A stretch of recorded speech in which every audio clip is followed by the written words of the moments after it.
Hey toy fans, Aaron here. Had a lucky toy run on my way home from work the other night, and I found most of the Wave 4 Force Link 2 figures. Found those at Walmart, so if you're looking for those, you're not shopping online, it seems like Walmart might be the place to go. So tonight, thought we'd take a look at the 3 3/4 inch Rio Durant figure.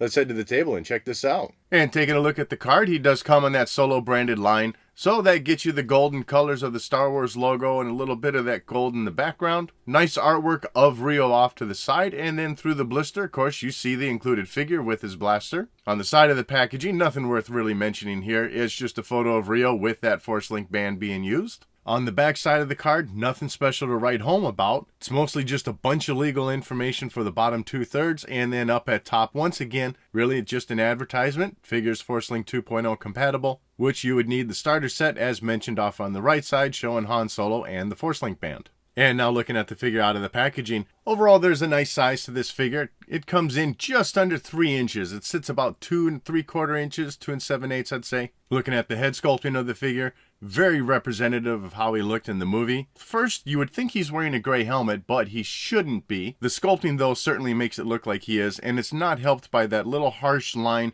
separating where that fade finally starts going into the light brown. You just don't get anything for skin folds or any other kind of skin detailing to help sell the fact that this is his head and not a helmet. You got a black band painted around the back of the head leading to these white goggles on the top. That is molded on. That's not, functional or anything like that. Painting's still looking good though, like I said. And then for the face itself, aside from that light brown face skin tone, all you got going on is just the black eyeballs painted in. Still, everything's staying within the lines. And then as you can see on the left side of his head, he's got his little mic headset sticking out to the side. That doesn't swivel or anything. It is attached right onto the side, so you're not going to move that up and down. Running from the back side of that mic down to the chest area is this black cord. Relatively soft. Nice sculpting to it, little ribbing texture in there. And looking at the rest of that midsection, certainly the most identifiable aspect of Rio is the fact that he's got 4 arms. And each of those is certainly looking really good. I think it's a great translation from what we saw on the screen into this 3 3/4 inch form. A little bit of gray painting at the top of the shoulder with some of that blue uniform sticking in before it gets to the black sleeves. And at the end of those black sleeves, you got a little touch of silver painting wrapping around there. Black gloves on each of his hands are painted in quite nicely. Through the rest of his midsection, you can see he's got that brown bandolier. That is a separately sculpted piece and then just, attached on within the factory. So you're not going to be removing this. But it's got a good sculpt going on. You can see some pouches and whatnot within that bandolier. And then on the front piece of it, that chest box, you have what appears to be another piece that's separately sculpted and then attached onto the front of the bandolier.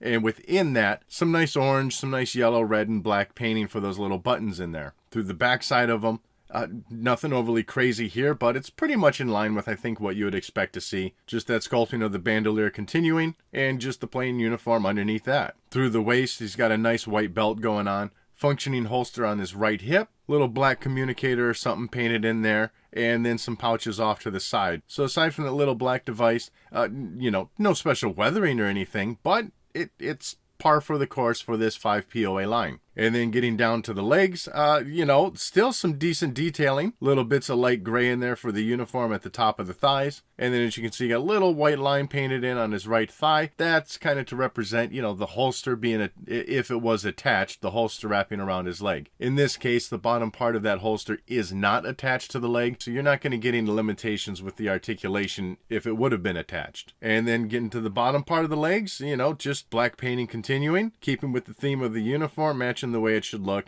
And then his bare feet have a pretty nice paint job going on also, with a little bit of a kind of a purplish blue paint going on, fading into this light brown color. As far as articulation goes, the head is on a ball joint. Now you do have this hose running from the side of the helmet down to the chest. It doesn't necessarily impede the movement. It does pull the mic away from the head more, but I think you still get a decent range of movement within that. And then of course, no real problems turning his head to the other side. And since, as I said, that head is on a ball joint, you also get some nodding side to side and even some up and down movement. As for the shoulder joints, all 4 of these do have 360-degree rotation to those. Just kind of keep showing that off. There we go. And at the wrist area of each of the arms, you're able to swivel those wrists all the way around. And as far as the legs, you're almost able to bring them straight out because of that articulation. You know, it doesn't quite look straight out, but you get a good range of motion there. And with the way the butt is sculpted, you're not getting much back, but certainly you get enough range of motion where you're able to keep him standing. And Rio comes with one single accessory, and that is his blaster. Now, we did see him use 2 of these blasters in the movie, and unfortunately, we're just getting the one here with the figure. Nothing overly crazy to it. It's a decent sculpt for a small weapon like this in the 3 3/4 inch line, which is to say you just have some amount of detailing in there on the weapon. Certainly no weathering or any additional paint application. It's just your standard black piece of plastic, but this blaster does fit nicely in any one of Rio's hands. As I mentioned earlier, he's got that functioning holster. Now, due to the width of this blaster, you can't just drop it straight in, but just walk it in at a little bit of an angle, get it to wrap around that little top piece there, and you'll be able to slide this right in, no problem. And here's the Forceling sounds for Rio.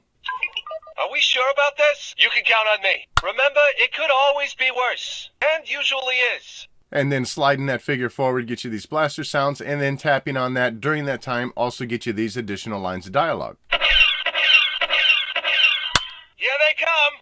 I'm not backing down. So the lines aren't bad, but clearly this is not Jon Favreau. Kind of disappointing. I really wanted to have Rio's actual voice that we heard in the movie used in this figure too. Instead, we got almost like a bad Seinfeld impression. So overall for me, this is a great looking figure. I certainly would have liked some elbow articulation for him, but, you know, that's just not what we're going to get in this 5 POA line. On the plus side, though, I am happy that each shoulder is articulated. You can swivel those around. The hands are articulated. So those are some good things there within this figure. And here you can see him lined up with a couple other members from that gang. I don't have an opener yet for Beckett, so he's not in this mix. But as I mentioned earlier, you know, he sizes up quite nicely. I just got to say, I hope we get a vehicle for him to pilot one of these days. And so that wraps up this look at Rio Durant. I'd love to know what your thoughts are on this figure in the comment section below. And as always, thanks for watching.